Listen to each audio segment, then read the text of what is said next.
Are you ready to stop searching outside yourself and deepen the connection that matters the most? Welcome to the Sacred Exchange podcast. We are your hosts, John and Catherine Graham. After years of navigating our own spiritual paths, we have learned that true transformation doesn't happen overnight. It happens in the honest and vulnerable moments when we are willing to journey within with a curious mind and heart. Every week, we invite you to journey with us as we share our spiritual ahas, our raw truth, and deepen our understanding of the human experience. This is a space of vulnerability and healing, where souls meet, hearts transform, and love leads the way. Hello, everybody, and welcome to another episode of the Sacred Exchange, where today we're going to be talking about, the inner rebel. Yeah, yes, we are. There's been a lot of energy this week around that inner rebel. And you were getting curious about it yourself. Well, I see it coming up for myself. I also see it coming up for a number of other people where it's like, it's very hard to describe, but we all have this, I find we all have this inner rebel in us that even if it's the right thing to do, we'll do the opposite just because. It's like we want to have a bit of control over something or choose our own path. Or whatever the case may be, right? It's just there's that something that makes us want to do the opposite or not what this is, whatever that may be. Mm-hmm. And it's so interesting because often that the rebellion, it gets labeled as being a bad thing, right? You're breaking free of what should be and stepping into more of what you want, but sometimes what we want is not actually what's the best path for us. Yeah, and I don't think the inner rebel's a bad thing all the time. Like, I think it serves a purpose, but sometimes it may be, everybody's in agreement to this and it's not the right thing to agree to. Yeah. And there's part of you that's like, no, I'm not going with that, what the consensus is here, and I'm going to stick to my true self. Yeah, which is really a difficult thing for most people to be able to step into fully, is to break free of what the crowd is saying because of that desire to belong, right? And that goes back into like tribal desires and survival and everything, because back then if you didn't belong and you were outcasted from your tribe, then you didn't have a source of food, you didn't have a source of heat or shelter or whatever. And so that desire to belong is so deeply ingrained inside of us. And it really does take a sovereign being to be able to go, I'm not following the crowd here. Yeah. No, and I think more importantly is, like, I started asking, okay, well, have I seen this before in myself? Yes. And then I started, I guess, digging a little deeper. Have I seen this in my siblings or my parents or in our children or whatever? And I can see it. There's little pieces that I could see from each of those examples or those people that, they had that rebellious piece, or there was parts of their journey that you could see that. Yeah.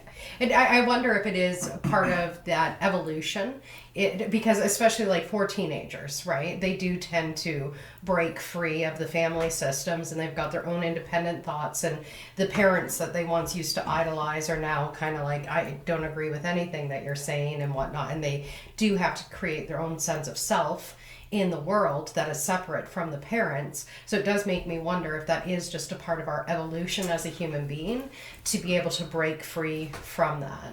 So I would agree. I would say that at certain ages, I think it's more prevalent. Yeah. But even now, I find myself, there's times where it's like, I can hear that voice going, no, or there's stuff that comes out that it's like, I'm rebelling against this, whatever. And not that I'm intentionally trying to hurt people or like, but it just comes out.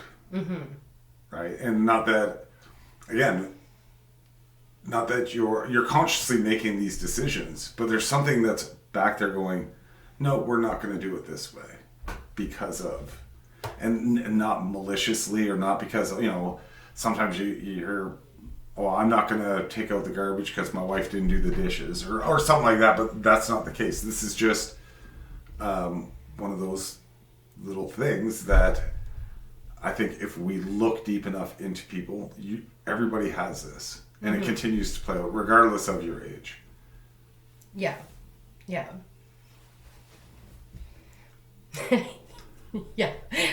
I'm not sure where to go. Well, I don't like how this is done, so I'm going to do it the opposite way. You can use that, however, in a number of different situations. Yeah. I just don't necessarily see it as a bad thing. Like, that's what I'm saying. It's not, the inner rebel is not a bad thing. It sounds, when we put the word rebel out there, it sounds like a bad thing. Because it's taken a bad rap for whatever reason. Yeah. But it's more of like, when I noticed this, it was just like, why? I started asking that question. It's like, okay, but yeah, that's what you tend to do. Why is this way? Why do we do this?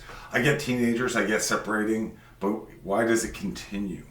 Well, I question if it's that free will piece, right? Of it's allowing ourselves to exercise our own free will. So I've been working on making a lot more healthier choices for myself.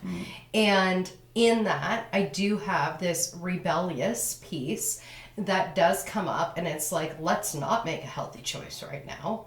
Let's go and do the opposite of a healthy choice. And Friday was a perfect example of that. I had this energy coming up, and it was like all of the things that I've been doing that were healthy, I was just like, F it. I'm just going to not do any of these healthy things. Yeah. And I allowed that kind of rebellious piece to just lead for the day, to go, I don't know why this is showing up so prevalently right now, but I'm just going to allow it to lead instead of fighting with this energy all day. Yeah. And in that, it's like, okay, so I have the free will to choose, right? I can make healthy choices Monday to Thursday. Friday, I can F it all up. Saturday, I can go back to healthy choices. Like, oh, wow, I have the free will to be able to do that. Yeah. And I think for a lot of us in our lives, we do want to have, it almost feels like control, right? Even if it's not necessarily what's in the best alignment for us. On Friday, was I in the best alignment for myself? Absolutely not. And yet, and maybe this is the rebellion that is defending it, there was such awareness that I came to on a deeper level about why I was choosing the choices that I was choosing and what it was allowing me to experience inside of my body, right? And so it's like, well, maybe that's why I had to allow the rebellion to kind of flow through me, is so that I could see this is what you're actually attaching yourself to, right? And so it's like, it's my free will, but it also took me into deeper understanding. Yeah, I would say that there is a part that is free will. I mean, I don't, even when there's no, like, plus or minus, right? Like, in Friday's situation, you get that gratification of the things that you weren't doing, you're doing some of those things. Mm-hmm. Even when there's no, like, plus, we're still making some of these rebel-type decisions where it's like, I'm not going to do this just because. Or I'm going to do this just because. And I don't know, it's something that I will. I know you're like very excited about it. I can see that on your face, and I'm going, okay, so what is underneath this? Like, that's why I wanted to talk about it, because I think there's more to it than what we're giving credence to. It's not just, at a certain age or because of a certain situation. We all have this. Mm-hmm. You experienced it on Friday. I had these experiences come up, and not that there was anything that I can like say, oh, I was rebelling against the man, or anything like that. But those, I could sense that rebellious piece coming up, and it just is interesting. It's piqued your interest. Yeah. Why do we do this? Mm-hmm. Maybe people out there can answer that.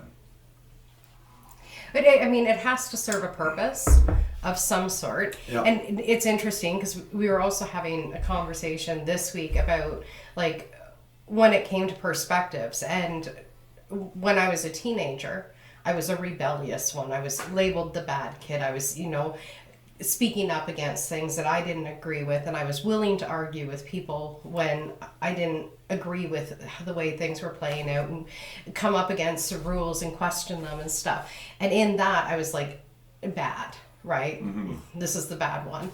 And then in my relationship with you, I've always been seen by you as being like the kind of goody-goody, do the right thing, say the right thing, whatever. And it was so interesting to me to be like, wow, so I'm the goody two-shoes responsible one, and also the rebel, and they're both me, And so it's interesting to me when we look at why do we have this kind of rebellious piece. In that itself, there's things that are rebellious that some people would see as being rebellion, and other people would not see as being rebellion.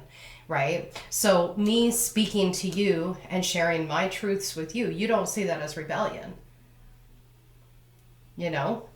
Other people in my life, they see me speaking my truth as being rebellious because I'm supposed to be silent and just listen. Right? And so just in that rebellious piece, it's like, what are we even labeling as being rebellious? So, yeah, I'm looking at it from the not external perspective of what someone else considers. I'm looking at it from my own perspective, right? Mm-hmm. Why am I, knowing that this is maybe the right decision to make, but I'm saying no to myself to not, because that is the right decision. Yeah.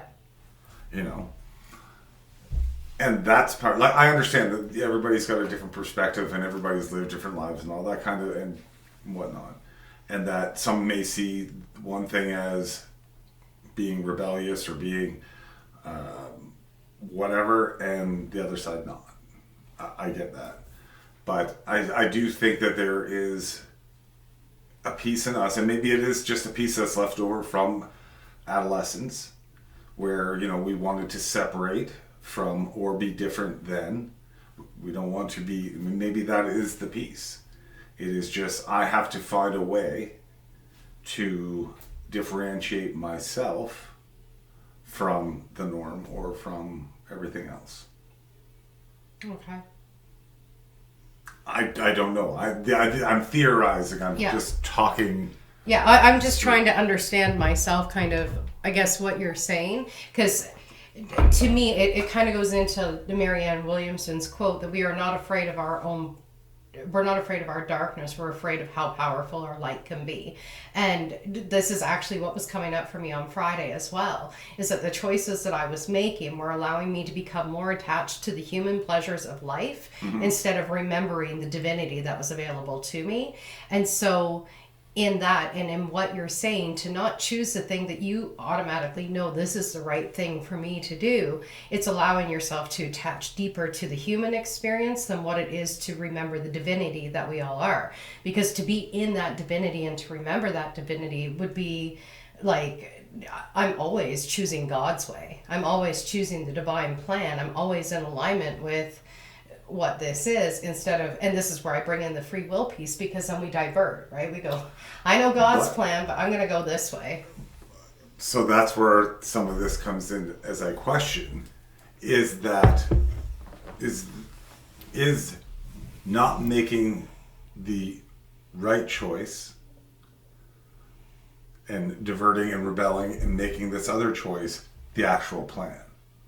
And it's my ignorance to think that, oh no, this was the right way, when actually the right way is the way that I have chosen to, and rebel against whatever that is. Okay. You know what I mean? Say that the actual rebel, whatever choice is the actual choice of for divinity or for this lesson or for whatever the case may be.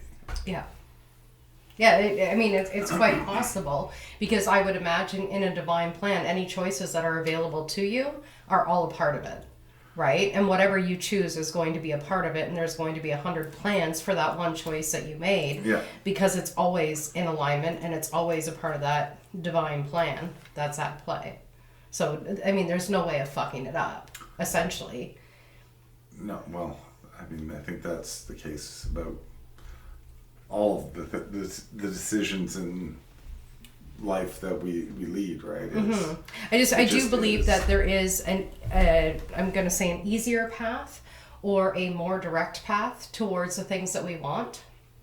Then we don't necessarily have to go the long way around, right? And we don't necessarily have to go through suffering or go through lessons or anything like that, which, depending on the choices that we're making, create more suffering or more lessons or longer paths around and whatnot. You know, if I was to say head to Toronto and I decided to take all back roads today, I'm going to be on a longer path, right?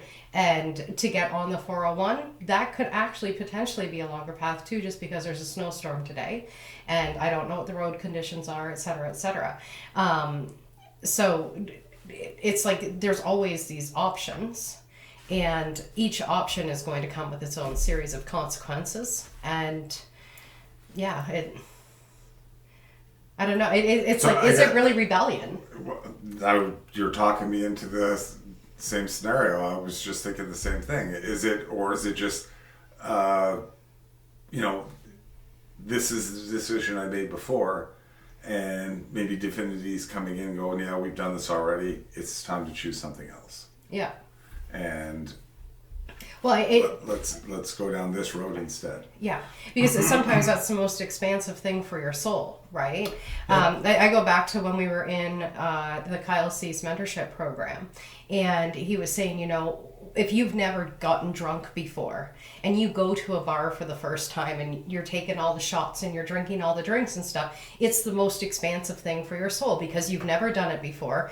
Now you're trying on a new experience.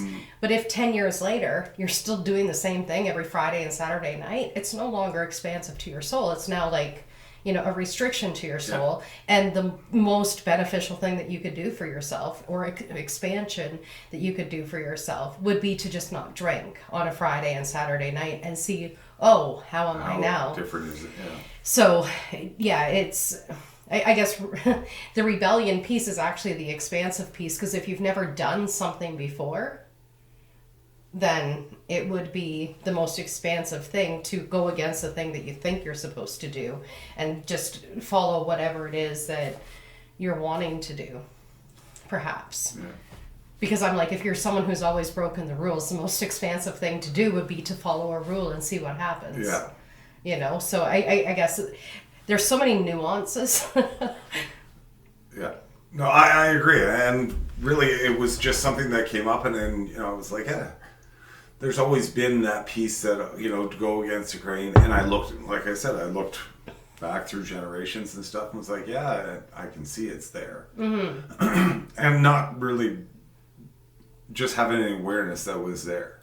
And then actually looking at how did this or serve or not serve its time, right? Yeah. Yeah, because when I look at rebellion, specifically through one lineage of my family, their rebellion was actually to just start new religions. Yeah.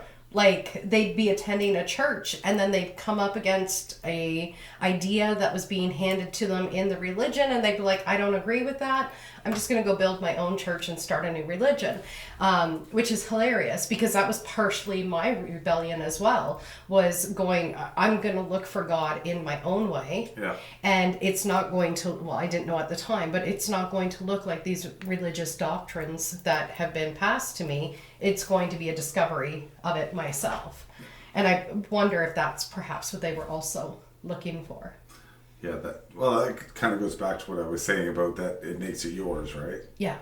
it's that individuality. Yeah. You want to separate yourself from, what those people were doing in this church. No, because this is mine. And maybe it plays into that specialness that we were talking about, is how we want to be special. Yeah.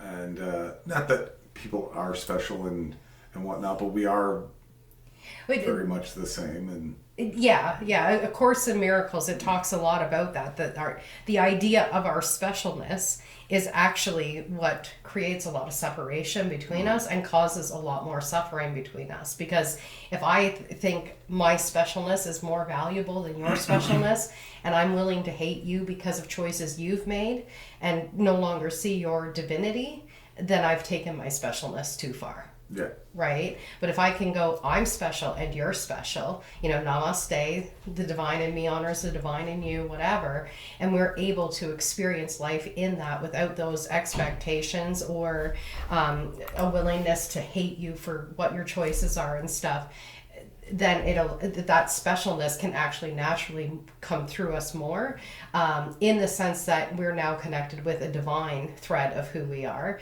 instead of an individuated idea of what we think we are.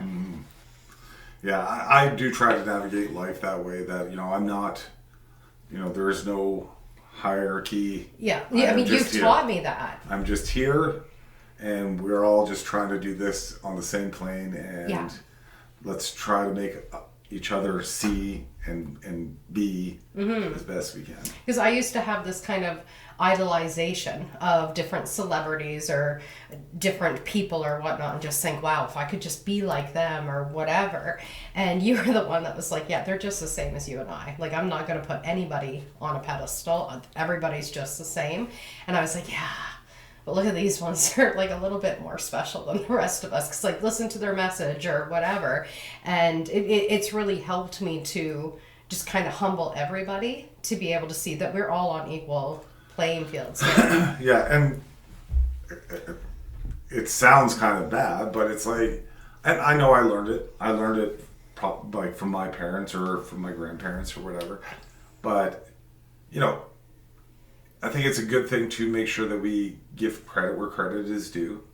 Like, if somebody's doing something really amazing, great. If somebody's very talented, yes, tell them they're talented. Yeah. But don't put those people above you. Yeah. You know what I mean? And that was kind of my whole thing is, we all bleed the same color blood. Nobody is any more special than anybody else. We're all special, and no one's special. Yeah.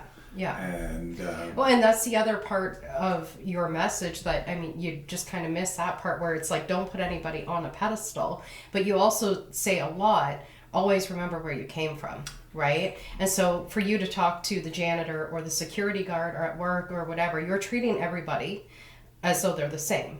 I mean, they are the same, but there's a lot of people that would be, I'm going to kiss up to the CEO and I'm going to not talk to the janitor because I've got no reason to deal with him or whatever. Yeah. But you tend to just treat everybody the same as equals. And it's a beautiful thing, really. I try. Yeah. I mean, I think it goes back to like, do unto others as you'd want to be do unto you and whatnot. And just. Yeah, I mean, it seems simple. Like, it's like a math equation, 2 + 2 = 4. Yes, that makes sense.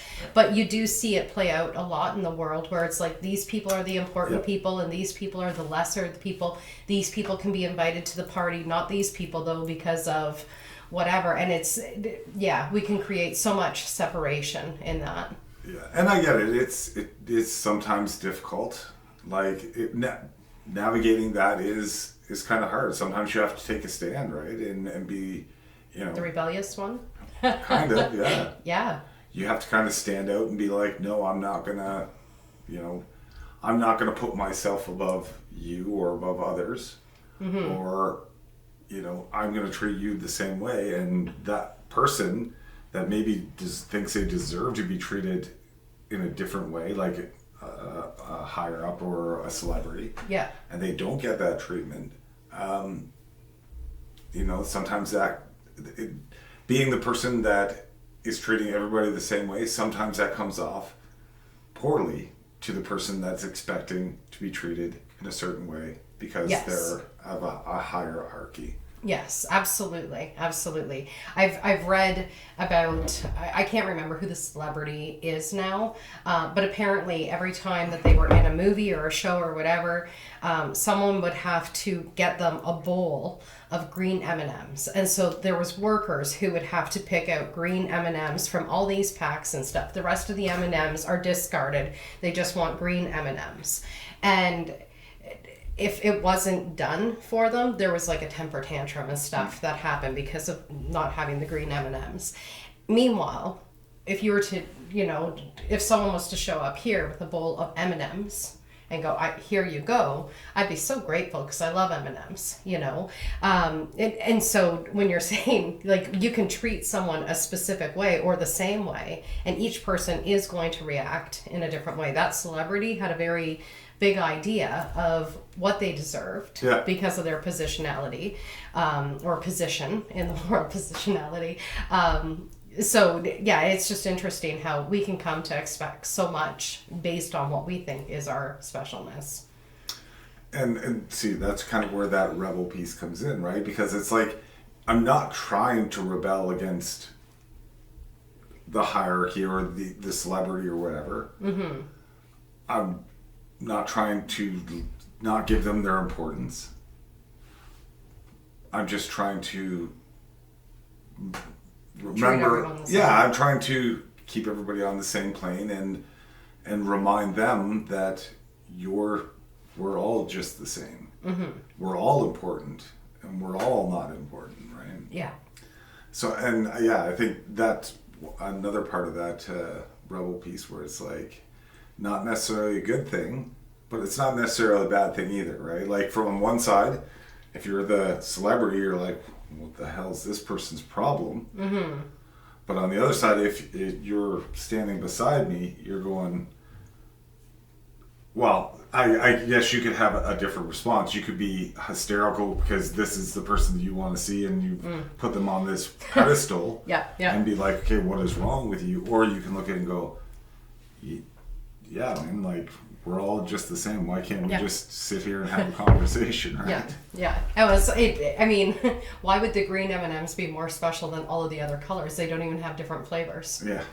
Like, the color has absolutely nothing to do with it. So it's the same with us as humans, right? That all of us we're just M&Ms and we're all just as delicious. Yeah. Well, and I think this is a good example too of, like, these positionalities or these differences that we have. So when you experience something like this, I'm sure that if I was to run into a celebrity, or whoever were to run into a celebrity, and these are the experiences we're having, somebody would be like, man, why do you not like this celebrity? Or the other person's like, oh, excited to see them. Yeah. There's those little differences where people are going to start making these assumptions about who you are. Right? Instead of knowing what we've just talked about, that level piece. Yeah. They're going, well, you're anti-celebrity or you're anti-whatever. And it's like, no. Yeah. And yet at the same time, as you're saying that, it's like, I would love to be able to show up in the energy of that kind of fan of the celebrity, but for every single person that I meet. Right? Where it's like everybody just feels like a celebrity because of the way I'm seeing them and witnessing them. And I've had that experience with people in the past where it's like they're so excited to know you and so excited to see who you are. It's a beautiful feeling. And it's also a bit like, whew, calm down. Here you go. How many movie premieres has anybody witnessed where they rolled out the red carpet for the customer or the fans or whatever, and it's the cast or the people that made the movie are sitting in the theater waiting?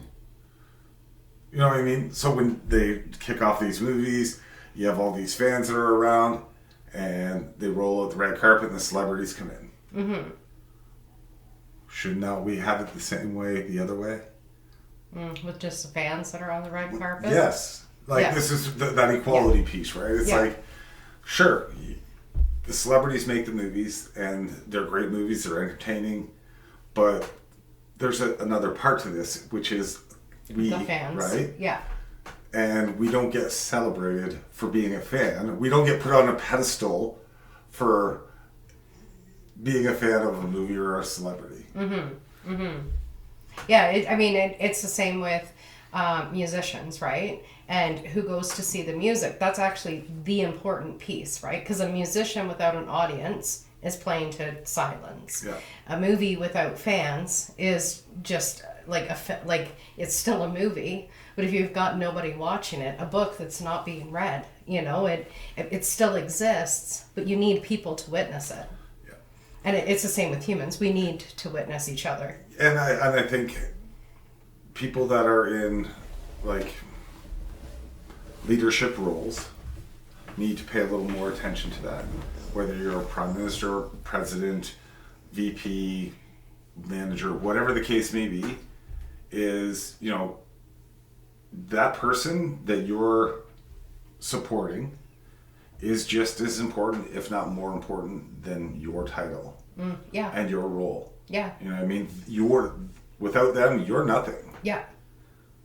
But right now, with the way things are in the world, that doesn't, you don't see that very often. Yeah. You do see it from time to time in companies and stuff like that, and with Yes. some celebrities, but we need to see more of that.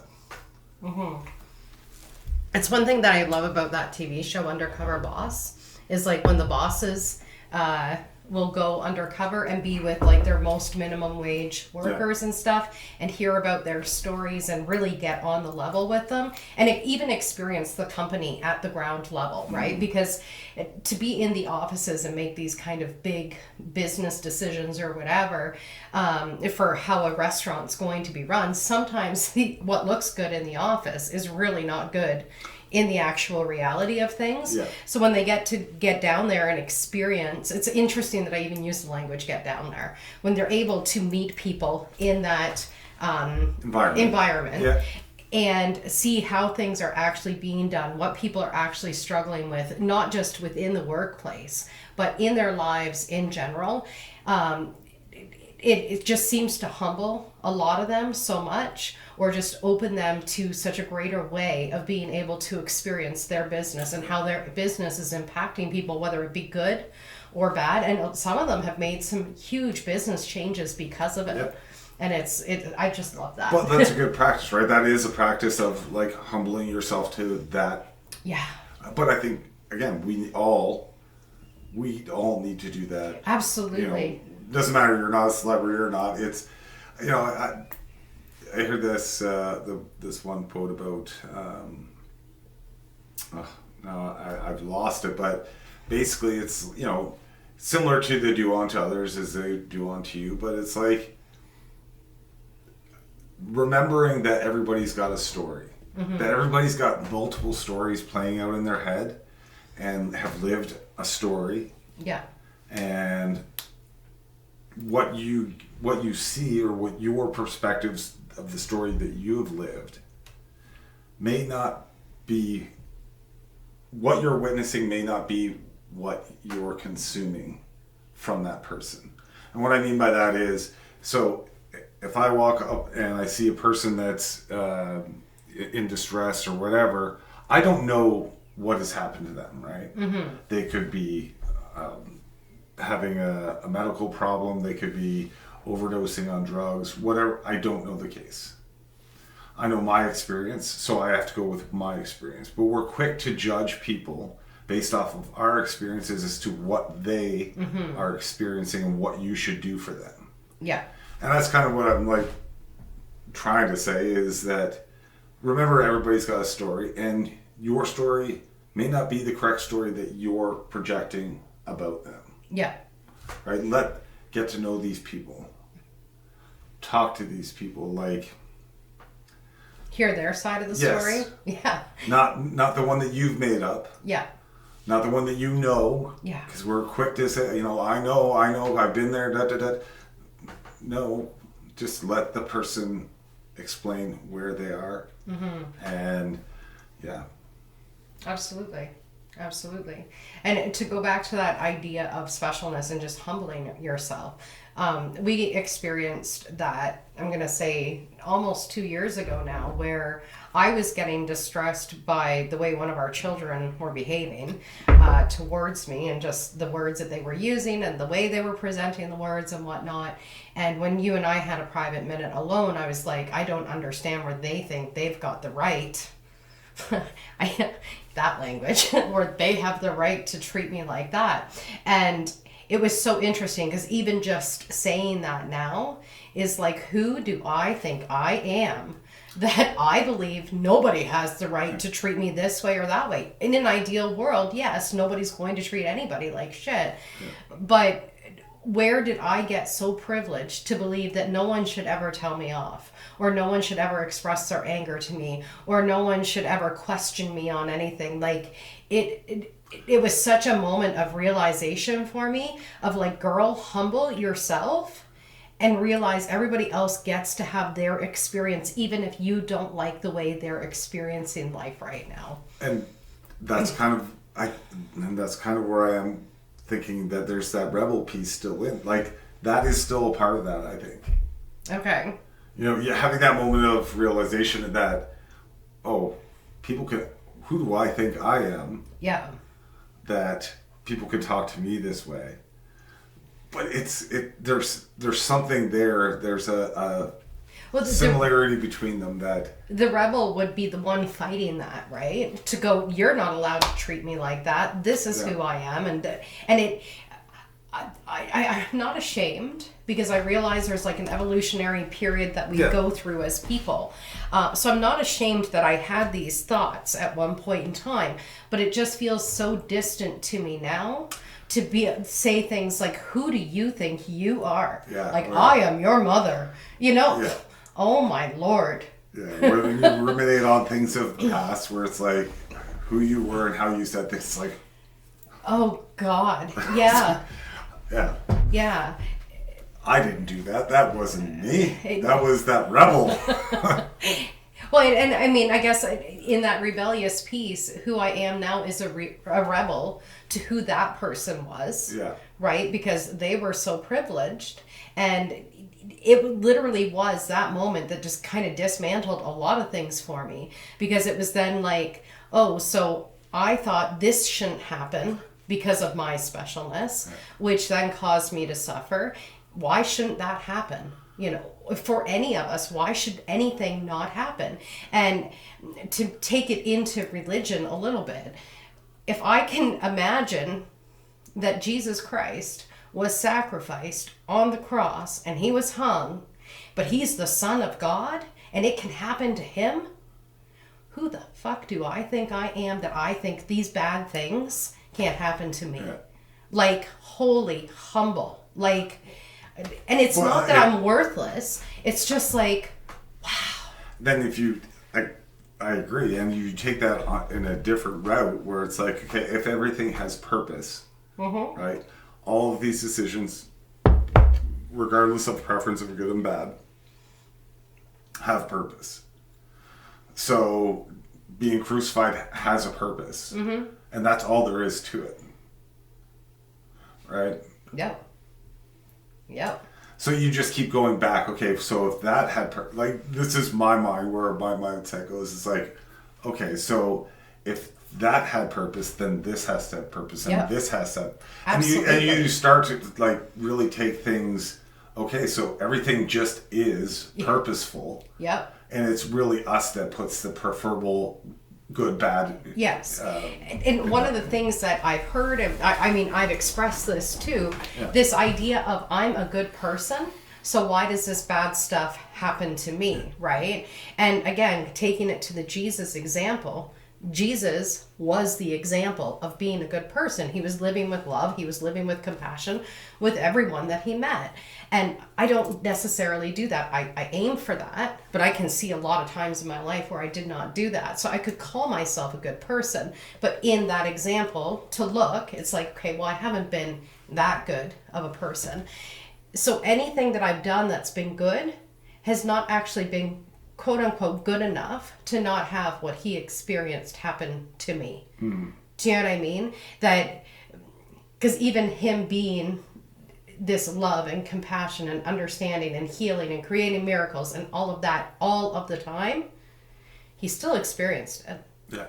And experienced the rebel piece because he went against the government and stuff. He didn't or the he did it, but it wasn't a malicious thing, right? No, it was like, I'm just gonna do me, which is not this. Yes. And regardless if you ostracize me, you put me on the cross, or whatever, you stab me, you do these things, I'm still gonna do me. Yes. I'm not gonna lose that faith. I'm not gonna lose that trust. This is my path. Mm-hmm. I'm going to believe in this. Yep. No matter what you do to me. Yeah. And isn't that just the piece of the rebel? Right? That's the rebel leading with purpose and leading with sovereignty and everything. Is I'm going to do it my way just because this is the way I need to do it. Yeah. You know, I'm going to pull up the, you can keep talking, but I'm going to pull up the quote from the Pattern app. Yeah. Because it was... Oh, yeah, that was... So, talk about synchronicities, right? Yeah. We hadn't talked about the rebel. Like, we talk every day about different things. Yeah. But the word rebel did not come out until Friday. Like, I think it was Thursday night you said, I think the next time I I'm going to do a have CK session, I want to do it on this rebel piece. But because I was trying to think of, what my next session would be. Yeah. And then Friday I went through the experience of going like, I know what I'm supposed to be doing. And I'm choosing all of this over here. And then we were just sitting there talking with each other and stuff. And for no reason whatsoever, I heard you need to check the Pattern app. And so I checked it.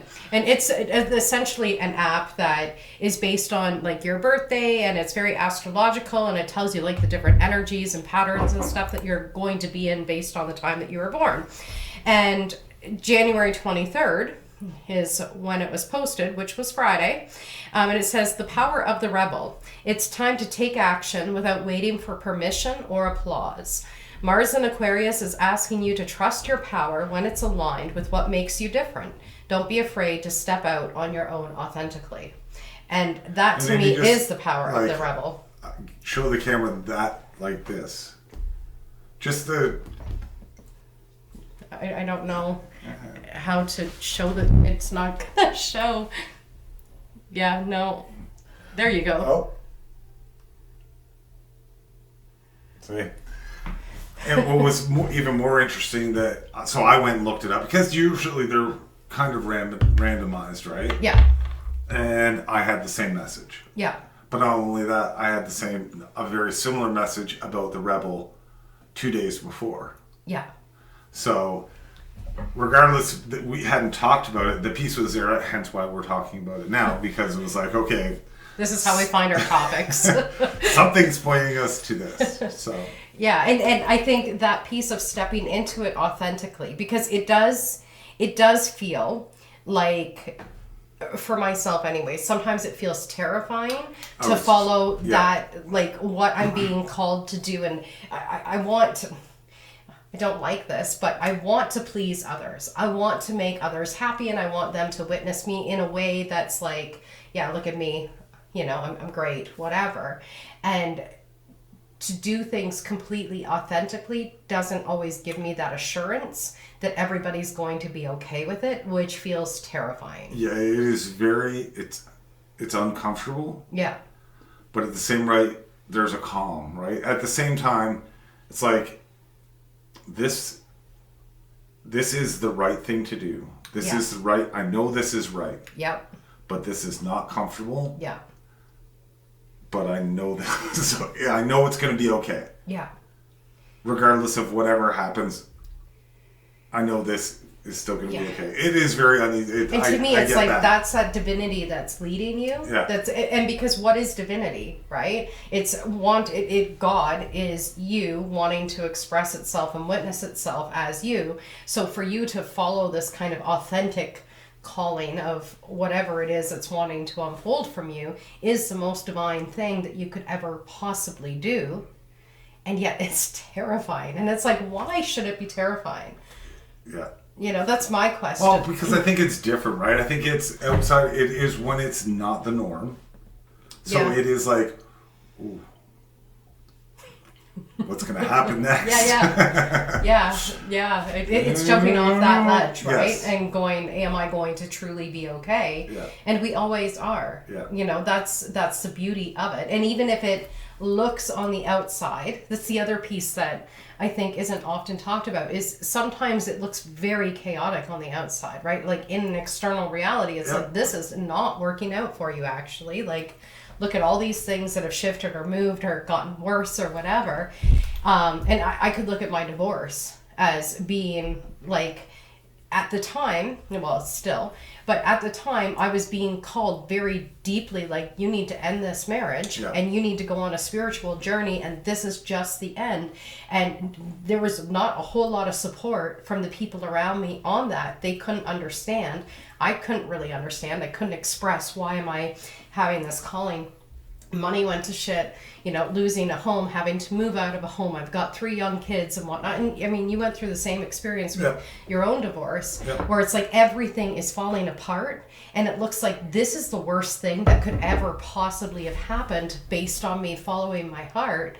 And yet, throughout time, it's like, I see why this was absolutely necessary, and I also see why everything had to fall apart, why everything had to get chaotic. It all had to come up so that I could be where I am now. Yeah.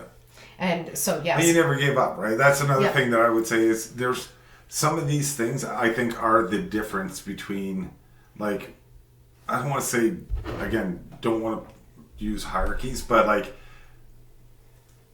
people reaching their full potential, I think that piece of being in that uncomfortableness, but knowing it's right, because there's a lot of people that know things are right, but don't want to go through that uncomfortable piece and don't want to stay the course. Yeah. You know, as soon as they feel that, oh yeah, this, no, no, I'm going to go back to, I'm going to revert back to whatever, instead of just pushing it a little bit farther and reaching that point, stepping outside of the norm. Yeah, staying there is uncomfortable, but there's great things that come from it. Yeah. Right? Yeah. It's kind of like tiptoeing into cold water, right? And it's like, oh, it's so cold. And every time you go in 1 inch further, it's like, oh, it's so cold. And you're just like, and I'm the worst for this, where I like get on my tippiest of tippy toes and like scrunch myself up as high as possible, because I'm so terrified of taking that plunge into the cold water. And yet, as soon as you take that plunge into the cold water, it's like, oh, it's not actually that bad. You will acclimate. Yeah. You know, it doesn't matter if it's cold water, if it's whatever situation, you will acclimate. Yes. Yeah. And it is really just giving yourself that permission to just jump in and, I guess, commit to it. Commit to yourself. It's remembering that it will be okay. Like, you have to have that underlying trust that, you know what, no matter what, it will get better, or it will be okay no matter what. Yeah. It will be okay. Yeah. But you gotta, do you want it to be okay and the same, or okay and maybe a little bit uncomfortable but kind of exciting, you know? As we were talking yesterday about, you know, Odin had his auditions and whatnot for the school, and I was saying to him, you know, like, being nervous and excited are very close cousins, and I think people get that confused when we throw it out as anxiety, and then we have drugs for this and that, and it just shuts down people's potential. Yeah. But yeah, they are close cousins. Yeah. So, you know, sometimes you want to ride that wave, check it out. Sometimes you just put your feet in the water and it, you know, no, it's too cold. Yeah. But other times, no, you will just, or should. And when it comes to the nervousness and excitement, they actually have done studies with athletes and stuff before big games. And when the athletes are telling themselves, because everybody feels nerves, right? Yep. And as soon as they tell themselves, I'm just experiencing excitement, it's like they have better performance. They lose the idea of the anxiety. They're able to get out there, keep their head in the game, do whatever athletic performance they need to do, because they've simply told themselves and trained themselves to believe that the feeling of nerves is just excitement, because it does all feel the same, and it's like all the same things are registering in your body. But yeah, if you're telling yourself this is fear and I need to stop, because fear means stop. Yeah. Fear doesn't mean stop. Yeah. It's like, feel it and just keep on going anyways. Yeah. Like, you can move with fear. And that's one of the things I used to think was a bad thing about me, was that I just tend to go. Do you know what I mean? I don't necessarily use fear as a thing to stop me. And people have told me, like, you need to pause. You need to, like, move a little bit slower and stuff. And I thought, well, gosh, I really do need to move slower perhaps, because I just make decisions that are quick and on the fly. And, like, going back to my divorce, it was like one day everything looks fine. The next day, no, I'm done. I've made the decision. I'm done. And I'm out of here. And so that fear has not ever been a big thing that stops me, but I know a lot of people that get stopped by the fear over and over and over again. And it's almost like we've been told as a society, wait until your fear is gone and then move forward. And it's like the fear will not disappear until you actually take that leap. And whatever that leap is. Yeah, you have to face that. You have to, whatever that is, you have to, I'm going to even say overcome it, because you can, it's like your ego. You can live with these things. Yeah. Harmonize with that fear. Go, yeah, I know you're there. Yeah. How will you help me get me to where I need to go? I want to use that as motivation to push me to the next step. Yeah. Well, and not hold me back. To bring it back to the rebel would not listen to the fear. Right? It'd be like, okay, I hear you, but I'm actually going to do this anyways, because I don't buy into fear anymore. You know, and yeah, it can just be so much more expansive in life when you allow yourself to, I guess, rebel against these old stories and patterns and feelings. Yeah.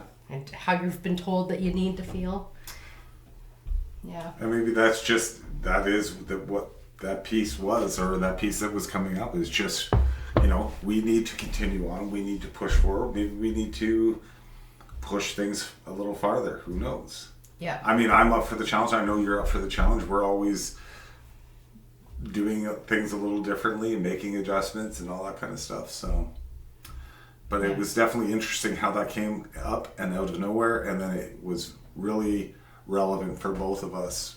Yeah. And when I say this, folks, I'm not saying like every day this was coming up, but there was like remembrance of it, like, say a Tuesday, this would come up, and then maybe Wednesday or Thursday, there was something else, but it was very... And it's just like little moments of time that it's like, Yeah, and it's just, I don't know, I have this heightened awareness now where it's like I keep track of these little bits where it's like, what the patterns are. That is, and when it continues to happen, it's okay.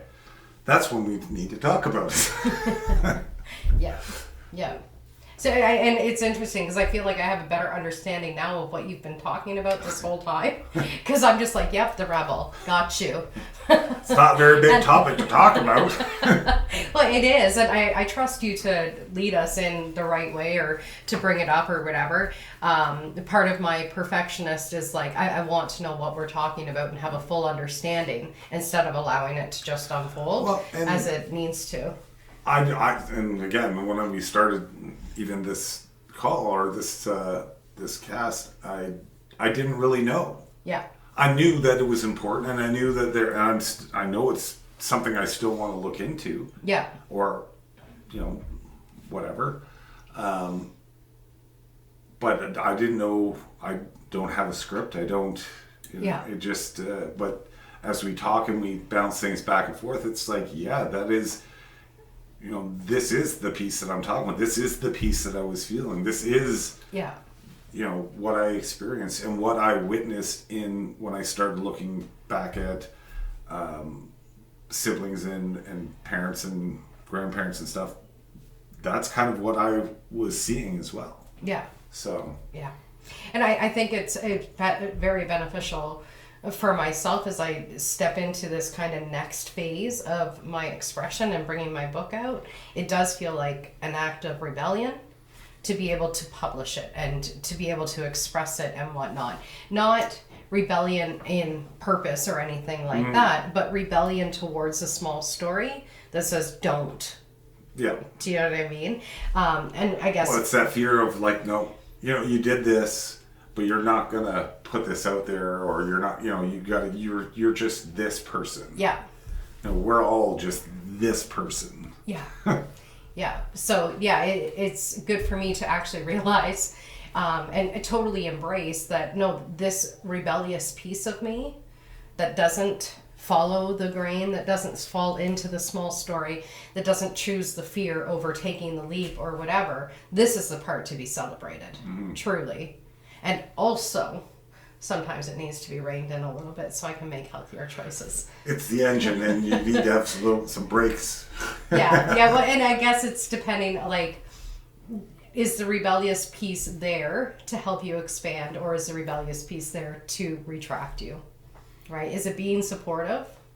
And we just had this conversation with one of our children the other day. Are your friends being supportive of what you want to do? Yeah. Or are they limiting you, right? Limiting you by throwing their beliefs onto you. Yeah. And so I guess with that rebellious piece, it can be the exact same as these kind of external friends. Are they helping or are they hindering?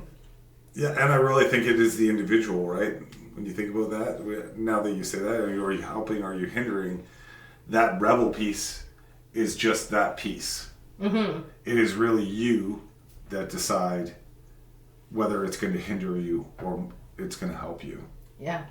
You're either going to step outside, or you're going to step inside. Yeah. It's so wild too, because like the you that's like observing the rebel and the fear and all of this, and it's like, so none of this is us. All of this is just part of the illusion, and we think we're watching all of these parts play out in this reality that we think is also playing out, and it's really just us observing things in different lenses and just watching and witnessing. And we really should get back to doing that puppet show we talked about. Yes. Now we'd have more characters to add in.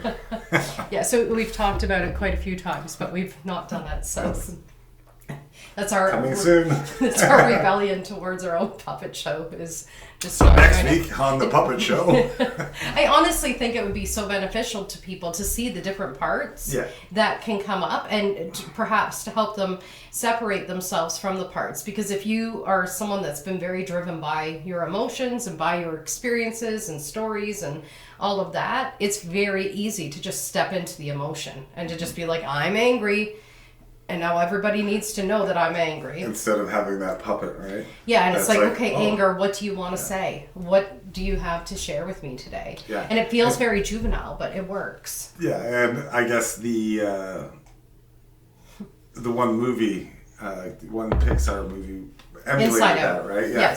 Yes. Inside Out. They did a really good job of, trying to humanize and bring those characters of emotion to life, Yeah, they did an excellent job of it, for sure. For sure. Yeah, so we'll do a puppet show at some point. Yeah. So, yes, if you show up here and we're doing a puppet show, you are on the right channel, but we've actually done our puppet show. I've like got images in my mind right now. It's so funny. It's like Mr. Dress Up. Yes. And like Penny and, what was it, Finnegan? Penny and Finnegan? I feel like that was the dog's name. Casey and Finnegan. Oh, Penny is from Inspector Gadget. Yeah. Yes, Casey and Finnegan. There we go. And Penny and, I don't remember the dog's name. That was from Inspector Gadget. It doesn't even matter because there's no puppets in Inspector Gadget. But the idea of like Mr. Dress Up going up and talking to the puppets and stuff. But like I see the rebellious one in my mind as being like, the sock puppet that's like wearing a leather jacket and like the hair slicked back and cigarette hanging out the mouth. It's like showing up as Grease in my mind right now. Yeah. So, interesting. Anyways. Yeah. So, thank you everybody for joining us here for another episode of the Sacred Exchange.